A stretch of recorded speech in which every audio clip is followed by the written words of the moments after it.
أعوذ بالله من الشيطان الرجيم.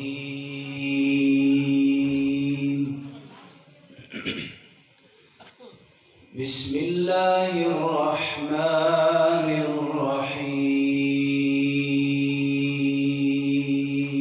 انسان کو بلکہ شیشہ نہیں آئینہ کہہ لیں کہ پیپر ایسا لگا ہوتا ہے کہ جس میں انسان کو اپنا عکس دکھتا ہے.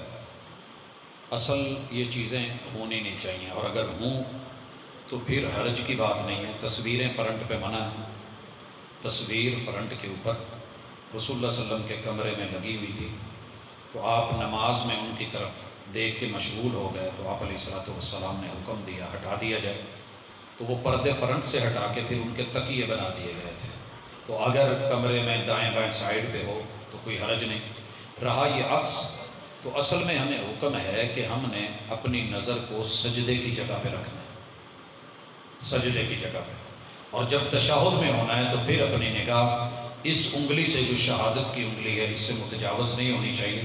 تو انشاءاللہ ایسا کوئی مسئلہ نہیں. یہی معاملہ جائے نماز کا ہے کہ اگر وہ رنگین ہے، مزین ہے، اس کے اوپر پھول بوٹے بنے ہوئے ہیں تو اس کو سادہ کر لیں. اور اگر نہیں سادہ میسر، جیسا کہ ہماری یہ صفیں کی بنتی ہے، بس اوقات یہ سادی اس کی بنتی میں انسان کھو جاتا ہے، تو خشوع خضوع اللہ کے ساتھ تعلق اور لہیت، تو ایسی صورت میں نماز کے اندر انشاءاللہ کوئی حرج نہیں ہے. اللہ کے بندہ ہوتے اپنی زلفاں تے ماشاءاللہ چہرہ تو وہ نہ دیکھنے لگ جائے کہ میں کڈا سونا لگن ڈیا، تو پھر کوئی حرج نہیں ہے. سجدے تک نظر رکھیں. بہرحال ضرورت اور تقاضے اپنی جگہ اور خشوع اور خضوع اپنی جگہ. الحمدللہ.